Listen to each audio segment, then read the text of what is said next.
में रैली भी की है, उन्होंने कहा है कि टीआरएस के साथ Congress will not have any kind of alliance with TRS and he is campaigning here in Telangana and in Hyderabad. He met NSUI activist in Chanchalgoda jail also. How you see that Congress trying to gain ground here in Telangana? देखिए, कोई भी तेलंगाना को आ सकता है और तेलंगाना की खूबसूरती देखकर जा सकता है, इस पर कोई एतराज़ नहीं है हमारे को. मगर उन्होंने जो आए और उनको पता ही नहीं है कि क्या भाषण देना है. उनका एक वीडियो मीडिया में आया है कि वो पूछ रहे हैं कि बताइए क्या बोलना चाहिए.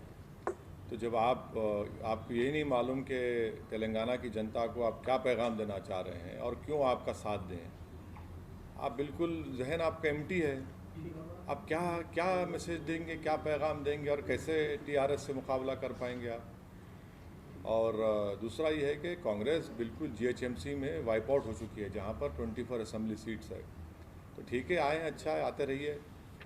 तेलंगाना कांग्रेस को चैलेंज करने नहीं, वो बीजेपी को भी चैलेंज करना है और आपको भी चैलेंज करना है. अरे हम तो बोल रहे हैं कि आप नेक्स्ट टाइम जो है आप बजाय अब तो वायनाड भी हार जाएंगे, आप आ जाइए हैदराबाद सिकंदराबाद लड़ लीजिए, किस्मत आजमाइए. आपने कहा या चलिए आप मेदक लड़ लीजिए, आइए ना, किस्मत आजमाइए. सर, आपने प्लेसेस ऑफ वर्शिप एक्ट का हवाला देते हुए एक ट्वीट किया था ज्ञानवापी मस्जिद को लेकर. मुख्तार अब्बास नकवी साहब का एक स्टेटमेंट आया है, उन्होंने ये कहा है कि इस पर सियासत करने वाले सिर्फ वही लोग हैं, या तो वो संघी हैं या साजिश रचना चाहते हैं. आप कैसे? देखिए, साजिश तो जिस पार्टी से मुख्तार अब्बास नकवी साहब वाबस्ता हैं वो साजिश रचा रही है. और गवर्नमेंट ऑफ इंडिया को, यूपी सरकार को ये चाहिए था, मोदी सरकार को और यूपी की बीजेपी सरकार को ये चाहिए था कि उस कोर्ट को जाकर बताते कि पार्लियामेंट ने 1991 places of religious worship act को पास किया है, जिसमें कहा गया कि 15 अगस्त 1947 को जो रिलीजियस स्ट्रक्चर्स जो हैं, चाहे वो मस्जिद हों या मंदिर हों या जैन तबके के हों या सिखों के हो या ईसाइयों के हो या जिस किसी रिलीजियस प्लेस हो, उसको डिस्टर्ब नहीं किया जाएगा. वो नहीं किए. उनको तो चाहिए था कि कोर्ट को जाकर बताए. दूसरी बात यह है कि मोदी सरकार ये जानती है कि जब बाबरी मस्जिद सिविल टाइटल का जजमेंट आया, उसमें उस जजमेंट में ये कहा गया कि 1991 प्लेसेस ऑफ वर्शिप एक्ट को उन्होंने basic structure of the constitution से जोड़ दिया. तो ये सरकार की जिम्मेदारी थी, संवैधानिक जिम्मेदारी थी कि उस कोर्ट को बताए कि आप ये गलत कर रहे हैं. मगर क्योंकि आप नफ़रत की राजनीति करते हैं और आप हर नफ़रत में अपनी सियासी रोटी सेकते आए हैं, इसीलिए आपने खामोशी बनाई रखी है. वो बताए ना, बीजेपी बताए कि क्या वो 1991 places of religious worship act को मानती है, नहीं मानती है. मानना पड़ेगा, पार्लियामेंट से एक्ट है और सुप्रीम कोर्ट ने उसको कहा कि basic structure of the constitution से जुड़ा हुआ है. अगर ये मसले को तूल कोई दे रहा है तो वो बीजेपी दे रही है और संघ परिवार दे रही है. वो ये चाहते हैं कि वो जो नफ़रत का दौर था हमारे मुल्क में 1990 का, वो दोबारा इस मुल्क में दोहराने की कोशिश कर रहे हैं. क्या क्या नहीं खोया सब ने, भारत ने खोया ना, देशवासियों ने खोया. आप क्या फिर वो नफ़रत की फिजा को पैदा करना चाहते हैं क्या? खुलकर बोलिए. बीजेपी प्रधानमंत्री को बोलना चाहिए कि उनकी सरकार कमिटेड है 1991 places of religious worship act के लिए. क्यों नहीं बोलते प्रधानमंत्री? क्यों नहीं बोलते देश के होम मिनिस्टर? और सर, कोर्ट मॉनिटर्ड कमेटी का, सर, कोर्ट मॉनिटर्ड कमेटी वो का गलत करना कहां तक जाए? बिल्कुल गलत है. क्योंकि जब पार्लियामेंट ने एक्ट पास कर दिया और जब सुप्रीम कोर्ट ने ये कह दिया कि वो एक्ट हमारे बेसिक स्ट्रक्चर का हिस्सा है, तो आप किस बुनियाद पर कर रहे हैं? आप लोअर कोर्ट को भी इख्तियार हासिल ही नहीं है कि सुप्रीम कोर्ट के फैसले का वायलेशन करे, पार्लियामेंट के एक्ट का वायलेशन करे. किस बुनियाद पर कर रहे हैं आप? गलत फैसला है उस कोर्ट का ये. Mr. Owaisi, you said that this survey might make a way for anti-Muslim violence. Now, what prompted you to make this alarming statement? Well, have we not learned the lessons of what happened pre-demolition and post-demolition of Babri Masjid? Why have we not learned a lesson from the same so-called survey that was done, that was completely rejected as biased by the Supreme Court? In the final title dispute, Supreme Court said it has no relevance.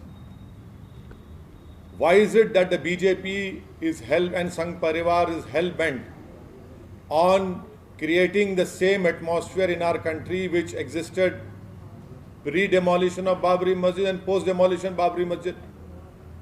And why isn't the BJP government discharging its constitutional duty by saying to the court that we will abide by the 1991 Act which was passed by the Parliament, and the Supreme Court in the final judgment of Babri Masjid civil dispute have categorically stated in the judgment that places of worship, religious places of 1991 Act is part of the basic structure of the Constitution.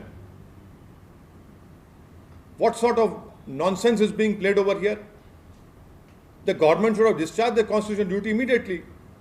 And that is why I am opposing that so-called survey and order of that court. The lower court cannot go beyond what the Supreme Court has clearly laid down. The lower court must follow the act of the Parliament. So you believe, sir, after Ayodhya, Kashi and Mathura is next target or next on agenda of BJP, sir?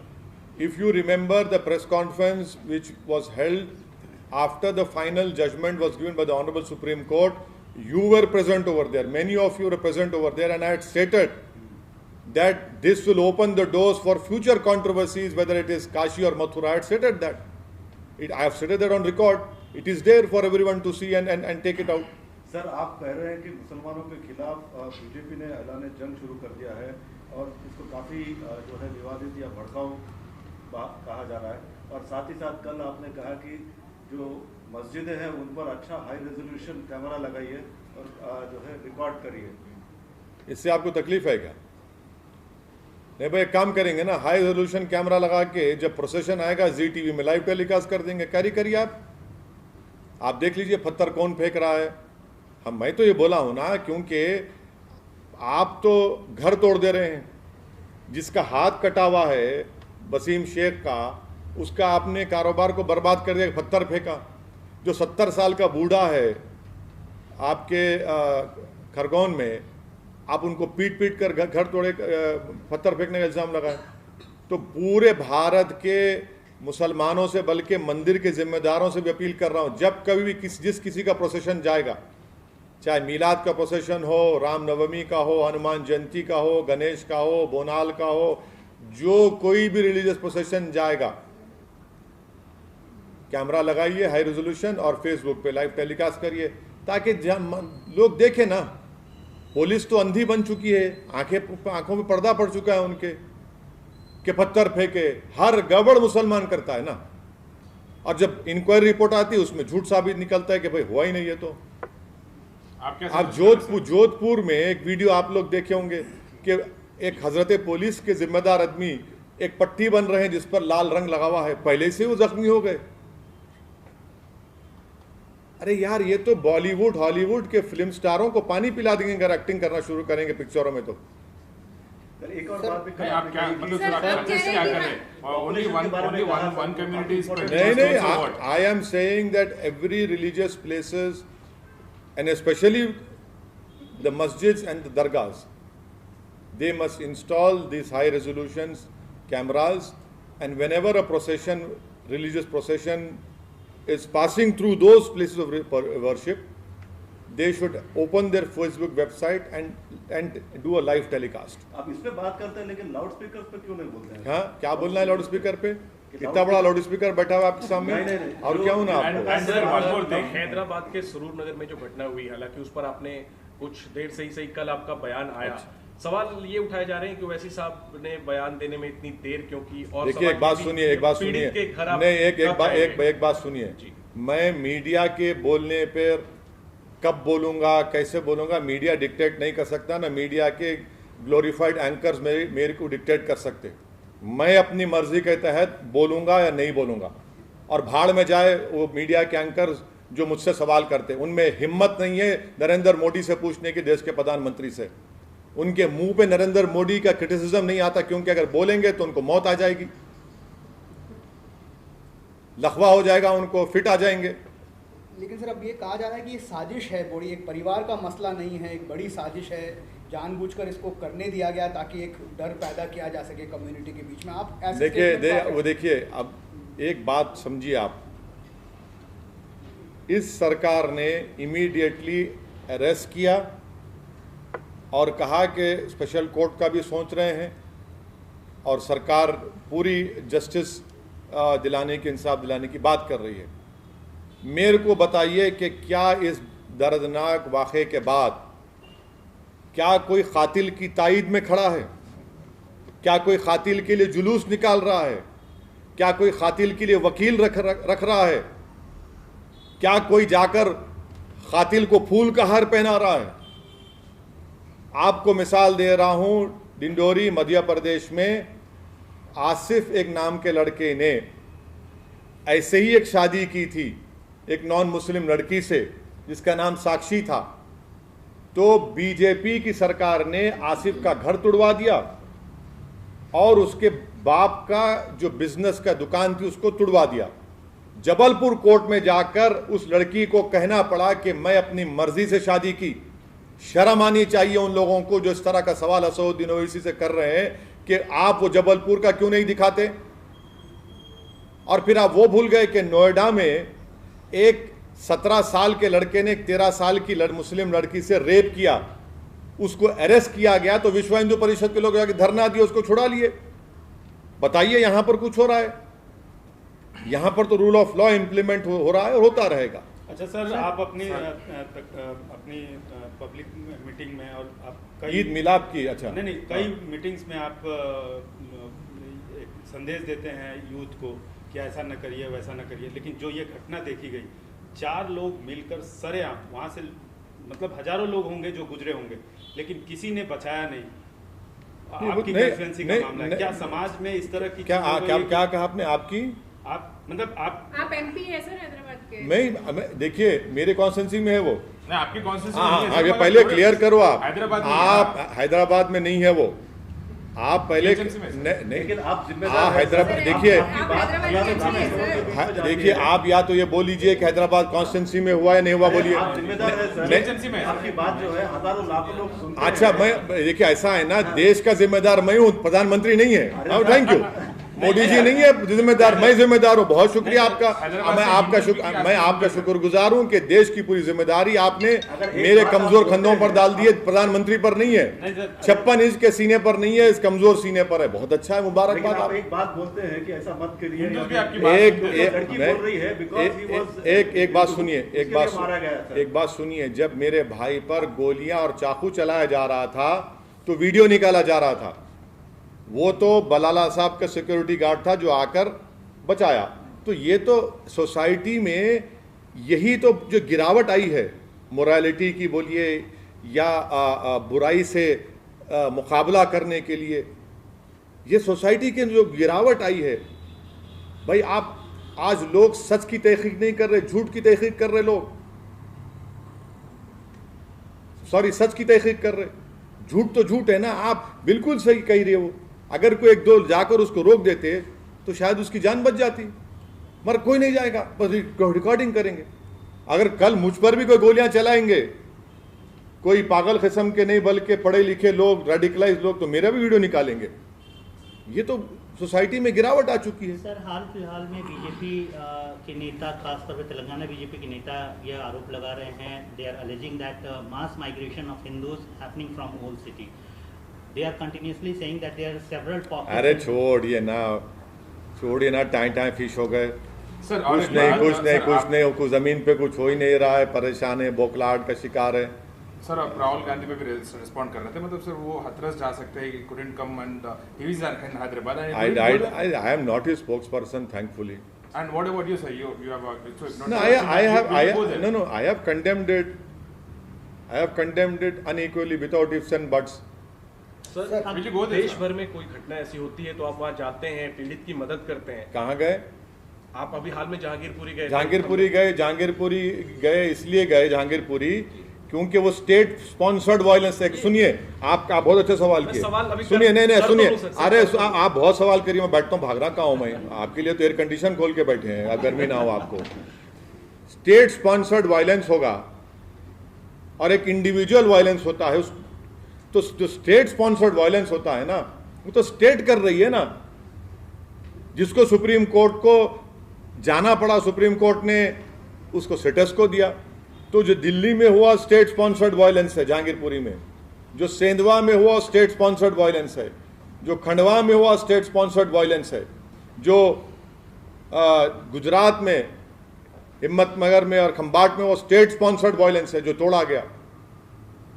State sponsored. अच्छा, और एक चीज, इखलाक को मारने वालों को मंत्री उसके जनाजे पर फूल चढ़ाते हैं, गवर्नमेंट का आदमी है। और झारखंड में मारने वालों को कोर्ट सजाए मौत देता है, बेल होती है, तो एक्स मिनिस्टर जाकर उनका फूल माला से इस्तकबाल करते हैं। स्टेट स्पॉन्सर्ड है वो। आपके जिसको पकड़ा गया था राजस्थान में, रकबर को मारने वाले को, कोर्ट के ऊपर भगवा झंडा लगा दिया गया, निकाल नहीं सके, वो भी स्टेट का सपोर्ट था उनको। सर, एक बात, ये पॉपुलेशन के बारे में आपने कल कहा, बिल्कुल। आपको क्या लग रहा है मैं आसमान को कर रहा हूं? सर मैं ये पूछ रहा था, पॉपुलेशन के बारे में बोलिए कि कल जिस प्रकार से आपने तकरीर की, कल आप national family health survey fifth report नहीं पढ़े? आप तो माशाल्लाह से ज्ञानी हैं, आप तो हर चीज पढ़ लेते हैं। आप तो हाथ भी पढ़ लेते हैं। तो पढ़ लिया सर। अरे जब तो TFR रेट गिर चुका है तो फिर आप कौन सा लड़ाई लड़ेंगे लोग? मोदी सरकार कह रही TFR गिर गया, national family health survey fifth report कह रही है। हमेशा हम कह रहे हैं कि झूठ और झूठ का पलिंदा ये लोग करते हैं लोग। जब TFR रेट गिर रहा है तो फिर आपको अब कौन सा कानून बनाएंगे? अब आप, हम ये बताना चाह रहे हैं कि जो डेमोग्राफिक डिविडेंड भारत में है वो विश्व में किसी देश में नहीं है। कि आपकी 60% आबादी 40 साल से कम उम्र की, आप उनको रोजगार नहीं देना चाहते, आप सिर्फ नफरत की राजनीति कर रहे हैं, ध्यान बटाओ टेक्निक आप करते हैं। इस डेमोग्राफिक डिविडेंड कब तक लास्ट करेगा? 2040 तक लास्ट करेगा। आप जब उससे पहले इस्तेमाल करिए ना, इन लोगों को नौकरी दीजिए, कुछ करिए। सर, कल आपने यूनिफॉर्म सिविल कोड के बारे में मेंशन किया था आपके पब्लिक मीटिंग में, तो आप कह रहे थे कि ये पॉसिबल नहीं है, लेकिन यूपी में ये अब इसको मैंडेटरी करने वाले हैं, तो आप क्या करेंगे? इसके लिए कमेटी भी फॉर्म कर रहे हैं उत्तर तो हिंदू मैरिज एक्ट तो पार्लियामेंट से पास हुआ है ना, तो उसको आप क्या करेंगे? निकाल देंगे क्या? हाँ बताइए आप। हिंदू मैरिज एक्ट को आप, पार्लियामेंट का एक्ट है, उसको निकाल देंगे क्या? और दूसरी बात हमको बताइए, अच्छा सवाल किया आपने मैडम, आपने मेरे दिल के दिमाग के तारों को खोल दिया। अब आप ये बताइए कि ट्राइबल ग्रुप्स में उनका कस्टमरी राइट्स है, section 2 of Hindu marriage act, निकाल देंगे क्या? चैलेंज करता हूं, बताओ बीजेपी वाले, बताइए। अमित शाह बताओ, आसाम का चीफ मिनिस्टर, उत्तराखंड के चीफ मिनिस्टर, बताओ। अच्छा, और एक चीज, सप्तापति है, हिंदू शादी में सप्तापति जरूरी है, उसको रखेंगे निकालेंगे? आप बताइए हमको। ट्राइबल्स में पॉलीगेमी भी है और पॉलीएंड्री भी है, रखेंगे निकालेंगे आप? मेघालय, मिजोरम, नागालैंड में उनके कल्चरल राइट्स का प्रोटेक्शन हमने दिया, रखेंगे निकाल देंगे आप? और फिर दूसरा बताइए कि हिंदू अनडिवाइडेड फैमिली का रिबेट सिर्फ हिंदू को मिलता है, भाई मुसलमान, ईसाई, सिख को क्यों नहीं मिलता? और आपको मालूम, हिंदू अनडिवाइडेड फैमिली की वजह से it costed public exchequer in 2015 and 16 3064 crore. आप बताइए। अच्छा, क्या डायरेक्ट पार्ट 4 डायरेक्टिव प्रिंसिपल में क्या खाली आर्टिकल 44 है? शराब पे पाबंदी नहीं है? बंद करिए शराब को, बंद करिए शराब को। मेरा डिमांड है, डायरेक्टिव प्रिंसिपल में शराब को बंद करो। चलो, नहीं बंद करेंगे, क्योंकि जो आर्टिकल 44 की बात करते हैं वो शराब पे इसलिए बंद नहीं करेंगे क्योंकि शाम 6:30 बजे उनको टॉनिक लेना पड़ता, नहीं लिए तो गिर जाते वो लोग। उसके लिए मैं कहता हूं वो कुत्ते का पेशाब है, शराब नहीं है। माफ करना मेरी अनपार्लियामेंट्री लैंग्वेज को, मगर आप पाबंदी लगाइए शराब पर। आपने कहा कि डायरेक्टिव प्रिंसिपल में ये नहीं कहा गया कि देश में जो रिसोर्सेज हैं इक्विटेबल उसका डिस्ट्रीब्यूशन होना चाहिए? क्या ये बात सच नहीं है मोदी जी कि देश की 45% दौलत 10% लोगों के पास है? ये डायरेक्टिव प्रिंसिपल नहीं है, आर्टिकल 38 नहीं बोलता ये। और फिर जो 50% देश की आबादी, उसको खाली 6% देश की दौलत है। ये अच्छे दिन की बात किए थे मोदी जी आप, ये भी डायरेक्टिव प्रिंसिपल में है, वो अब उसकी बात नहीं करते। क्या डायरेक्टिव प्रिंसिपल में नहीं है कि एम्प्लॉयमेंट मिलना चाहिए? कितना एम्प्लॉयमेंट है भाई साहब अभी? कितना अनएम्प्लॉयमेंट है देश में? 7% करीब अनएम्प्लॉयमेंट हो चुका है। आप इस डायरेक्टिव प्रिंसिपल की बात नहीं करते। खाली 44 पकड़े हुए हैं। शराब पे पाबंदी आयद करिए, वेल्थ को इक्विटेबल डिस्ट्रीब्यूट करिए। उसी के लिए यूनिफॉर्म सिविल सर कोड है। इन सब सुधारों के साथ आप सजेशन दीजिए एक्सेप्ट कर लेंगे सर? क्या मतलब ये अब आपके नहीं, विरोधी ये कह रहे हमारा हैं कि हमारा अगर आप- नहीं, आपके सुनिए, धर्म में अगर आपकी सर एक डिमांड मिनट बस मैं fulfill पूरी कर लेता आप हूँ आपकी बात। पूछिए राघवन साहब, पूछिए। हाँ आप जी, बेंगलुरु से है, जी, पूछिए। मैं ये कह रहा हूँ सर कि आपके विरोधी ये कह रहे हैं कि अगर आपके धर्म में सब कुछ ठीक है तो ओवैसी साहब के पेट में दर्द क्यों हो रहा है uniform civil code? Uniform civil code के बारे में बाबा साहब अम्बेडकर ने कहा था कि it should be volenti non mandatory. ये कॉन्स्टिट्यूंट असेंबली बाबा साहब ने कहा था। और बाबा साहब ने यह भी कहा था कि अगर आप फोर्सबली करेंगे मुसलमानों पे तो देश में अनार्की होगी, देश में अनार्की होगी। पूरों के लिए आप सजेशन देना चाहेंगे तो क्या सजेशन? हमारा मानना यह है कि यूनिफॉर्म सिविल कोड की जरूरत ही नहीं है इस देश की। इस देश की डाइवर्सिटी, इस देश की डेप्लोरिज्म, इसकी खूबसूरती है। अच्छा, गोवा में आपकी सरकार है, हिमाचल में आपकी सरकार है, आप एग्रीकल्चर लैंड खरीद सकते हैं वहां पे हिमाचल में। गोवा में अगर किसी हिंदू बहन और भाई शादी होती है और हमारी उनकी वाइफ की उम्र 25 और 30 साल की होती है और बेटा या औलाद नहीं होती, दूसरी शादी कर सकते हैं। बताओ उस पर क्या बोलेंगे आप? नहीं, मुसलमान 2 करते 3। अच्छा, अभी सेंसस हो रहा ना, मैं चैलेंज करो, चलो सेंसस कर लो, किसके पास कितनी सेकंड वाइफ है ले लो, किसके पास कितनी मिस्ट्रेसेस हैं वो भी डाल दो कॉलम में, आप मालूम हो जाएगा वो भी। बोलो ना भाई, आप सब चीज लेके आओ ना दुनिया में। आप लिव इन रिलेशनशिप को अलाउ कर रहे, क्या बात है फिर? आप सर पेट्रोल की कीमतें बढ़ रही थी, अब कुकिंग गैस, रसोई गैस की भी कीमत करीब देखिए, 50 देश के प्रधानमंत्री नरेंद्र मोदी को यह बात मालूम हो चुकी है कि मैं जब तक नफरत की राजनीति करता रहूंगा, मेरा वोटर को बस वो नफरत की राजनीति चाहिए। उसको गैस पे 50 ने 1000 रुपये बढ़ा दो, वो बोलेगा नहीं नहीं मैं मोदी जी को वोट दूंगा। वो तो सोच के बैठे हैं ना कि उनको कोई पॉलिटिकल कॉस्ट नजर नहीं आता। और इनकम नहीं बढ़ रही है, इन्फ्लेशन बढ़ रहा है। अच्छे दिन आ गए माशाल्लाह, जितने मोदी जी के वोटरों में मुबारकबाद दे रहा हूं आपको कि अब आरबीआई की रिपोर्ट आने वाली है, आप देखेंगे कि 8% इन्फ्लेशन बताएंगे। ये तो मोदी जी के वोटरों को सोचना चाहिए। वो मोदी जी के नफरत की राजनीति को उनको काबिल कबूल है, तो ये भी उनको काबिल कबूल होगा शायद कि वो शायद गैस के सिलेंडर पे नहीं पकाते होंगे, लकड़ी पे पकाते होंगे, शायद उनको आसमान से पक के आ जाता होगा। नहीं मालूम गरीब की तकलीफ क्या होती है। Sir, and also Kerala has become an breeding center for Islamic terrorism. This is what Nadda said. What would you like to state? I don't know what he said. He said Kerala has become a breeding center for Islamic terrorism. Wherever they go, they say all this nonsense, which has no relevance to the reality and the truth. If there is there, then you should give all that inputs to the Kerala government, so that they can verify, inquire, and if such claims are true, they definitely take some action. He alleged left only, sir. मतलब in left rule only. अरे भाई आप दीजिए ना, क्या है बताइए ना, उनको दीजिए, गवर्नमेंट को, स्टेट गवर्नमेंट को दीजिए। आप लॉ एंड ऑर्डर स्टेट का सब्जेक्ट है, आप शेयर करिए उनको पूरा। सर कल आपकी तकरीर में आपने यूपी का एग्जाम्पल देते हुए ये भी कहा था कि अगर आप अपने नुमाइंदे नहीं चुनेंगे तो बुलडोजर चलेंगे। ये मतलब कैसे आप इसको मतलब देखिए, मैंने अभी भी आपके seeking vote on religious lines, हाँ? isn't it seeking vote on religious line that one particular community should have their own representation or own representative? Isn't it like seeking vote from one particular community? I am, अरे आशीष साहब, आपने तो क्या सवाल किया है माशाल्लाह से, अल्लाह आपको सलामत रखे। बीजेपी एक मुसलमान टिकट नहीं देती, हमारे ओवैसी से आप सवाल करेंगे। यूपी में एक मुसलमान टिकट नहीं देती, और टेनी का घर नहीं तोड़ते आशीष साहब। मेरा जामतुल अशरफिया का मदरसे का बिल्डिंग तोड़ देंगे आप, कानपुर का मदरसा तोड़ देंगे। जिसकी बेल सुप्रीम कोर्ट कैंसल करती है उसका घर नहीं तोड़ेंगे आप, और आप हम पे सवाल कर रहे हैं। अब मेरा बोलना यह था कि भारत के मुसलमानों को इस बात का फैसला कर लेना चाहिए, खास तौर से हिंदी बेल्ट में, कि आप सरकार को नहीं बदल सकते, रियलिटी है। आप अपने वोट से अपने पार्टी के कैंडिडेट्स को कामयाब करिए ताकि वो आपके इंसाफ की लड़ाई जमहूरियत और आइन के दायरे में रहकर लड़ सकें। आप सिर्फ वोट डालकर अपनी तकलीफ को सह रहे हैं।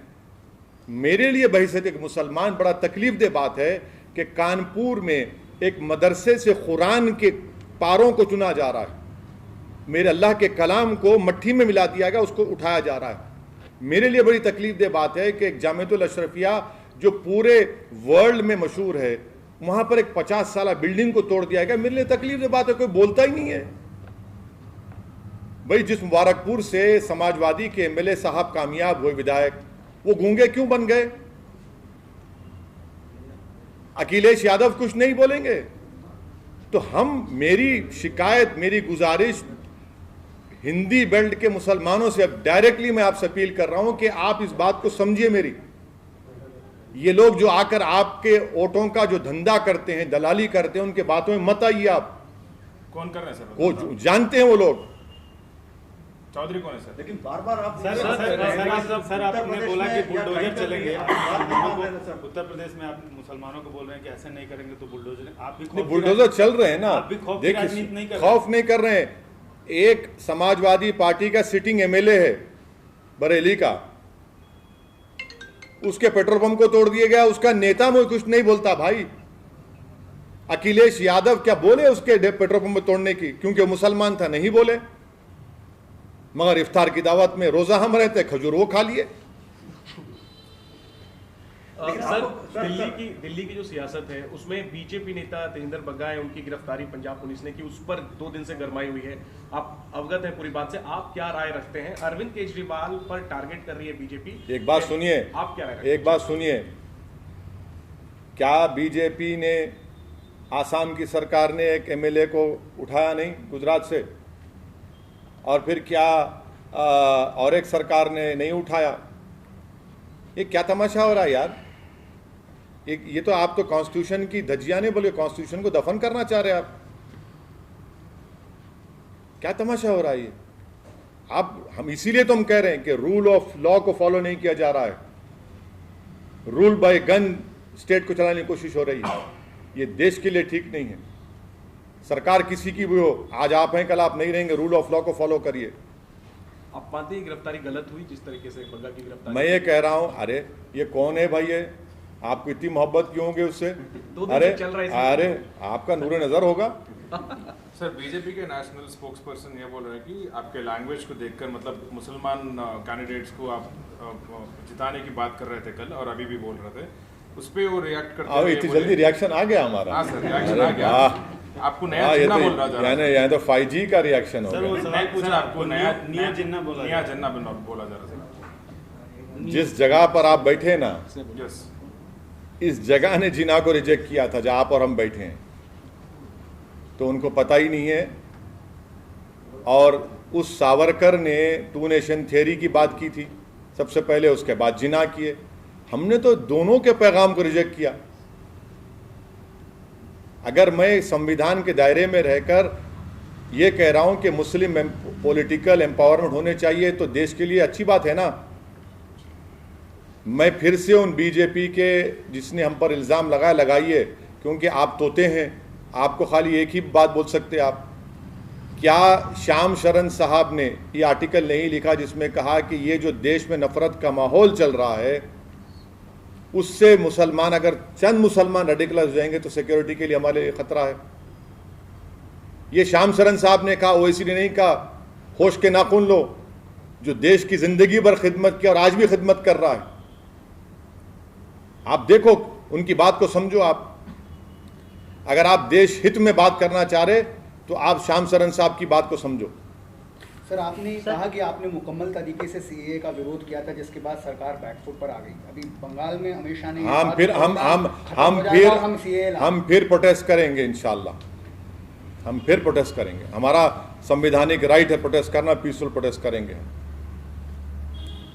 सर आपने कल बोला कि बिहार में पार्लियामेंट्री इलेक्शन लड़ेगी एमआईएम। प्रशांत किशोर वहां पर पदयात्रा कर रहे हैं। मैं किसी के बारे में नहीं बोलना चाह रहा हूँ। आपकी क्या प्लान है बिहार को लेकर? बिहार के अलावा और किन राज्यों में आपको? अरे अभी कल तो गुजरात में कंटेस्ट करेंगे सर? गुजरात में असेंबली इलेक्शन लड़ेंगे ना मैडम, आपका स्टेट में जाएंगे ना आपको। और क्या दिल्ली में आप म्युनिसिपल लोकल बॉडी इलेक्शन हाँ लड़ेंगे, जहाँ इलेक्शन होगा, जहाँ हमारा यूनिट लड़ेंगे हम। मुंबई बीजेपी को फायदा होगा। हाँ मुंबई अभी म्युनिसिपल इलेक्शन होने वाले हैं, आप हाँ लड़ेंगे। महाराष्ट्र में इलेक्शन होगा, लड़ेंगे ना, क्यों नहीं लड़ेंगे। इम्तियाज जलील से बात हुई हमारी, हम तो औरंगाबाद गए भी थे, बातचीत करके आए पूरा। मुंबई का जो सबसे देखेंगे अभी तो उसका कब होता है वो डिसाइड करेंगे। बीजेपी को मदद करने के लिए बोल रहे सर थोड़े लोग। तो थोड़े लोग बोलते रहते हो, थोड़े ही लोग हैं, दीवाने हैं, वो मुसलमानों को ये समझते हैं कि उनको डराओ और उनका वोट हासिल करो, उसके बाद उनका घर तोड़ दो, उनका वोट हासिल करो और वसीम शेख के जो हाथ कटे हुए हैं उसका बिजनेस को बर्बाद कर दो और गूंगे बन जाते हैं, एक लफ्ज नहीं बोलते। सेंधवा में 12 घरों को तोड़ दिया गया, कोई नहीं बोलता। खरगोन में 22 मुसलमानों के घर और झोपड़ियों को तोड़ा गया, कोई नहीं बोलता। बल्कि कांग्रेस के एक एक्स मुख्यमंत्री कह रहे हैं कि पत्थर फेंकने के पैसे मिलते मुसलमानों को, बेशर्मी से कहते हैं। यानी मैं अपना घर तोड़ाऊंगा, हमको कोई हमारे ईमान को खरीद सकता है पत्थर फेंकने के लिए? तो यही तो राजनीति हो रही है ना देश में। इसीलिए हम कह रहे हैं कि भारत के मुसलमानों को आज ये बात सोचने समझने की जरूरत है कि ये जो अंधेरी रात है लंबी रहने वाली है। इसीलिए हमको अपने नुमाइंदों को, अपने उम्मीदवारों को कामयाब करने से राजनीति मजबूत होगी, डेमोक्रेसी मजबूत होगी। ये बात बार बार कह रहे हैं, उत्तर प्रदेश में भी कह रहे हैं कि अपने नुमाइंदों को चुनिए, लेकिन एक भी सीट नहीं आई। क्यों भरोसा नहीं करते? तो बोलना छोड़ दूं मैं सच्चाई को और झूठ को कबूल कर लूं, धोखेबाजों को कबूल कर लूं, हाँ फेंटा को कबूल कर लूं। जो लोग धोखा दे रहे हैं उनको धोखेबाज तो बोलना पड़ेगा ना। जो लोग मेरा वोट लेकर आज खामोश हो जाते हैं, जामिअतुल अशरफिया की मदरसे को तोड़ा गया, कानपुर के मदरसे को तोड़ा गया, एक लफ्ज नहीं बोलते। और वो लोग जो कह रहे थे मुसलमानों से वोट दो बीजेपी को हराओ, आज वो सब खामोश बैठे हुए हैं, चूहों की तरह अपनी बिलों में जाकर बैठे हुए हैं। कौन है सर? बहुत से लोग हैं जिन लोग जानते हैं। सर और एक बात, आप एसपी को ज्यादा क्यों टारगेट कर रहे हैं बीजेपी से? मतलब कम करो, टारगेटिंग मोर, थोड़ा कम करूं क्या? बीजेपी को आप करते हैं ना सर यूपी में? तो मैं आप बोलिए थोड़ा कम कर देते हैं सर, बताइए सर। आप बोलिए कम कर देंगे। So in this current situation, current scenario, you see united opposition. अभी प्रेसिडेंट टूल्स भी आने वाले, आपको लगता है यूनाइटेड ऑपोजिशन? हमारे चीफ मिनिस्टर कोशिश कर रहे हैं, केसीआर साहब ये सवाल उनसे करिए, वो सब जगह गए हैं मिलने के लिए, महाराष्ट्र गए, झारखंड गए, और अब ये सवाल तो केसीआर अच्छा दे सकेंगे। लेकिन कांग्रेस कहती है कि वो टीआरएस के साथ नहीं, कभी कोई भी अलायंस नहीं करेगी, तो यूनाइटेड ऑपोजिशन फिर कैसे होगा? तो कांग्रेस की जरूरत ही नहीं है तेलंगाना में हमको। Thank you sir. अभी कैसा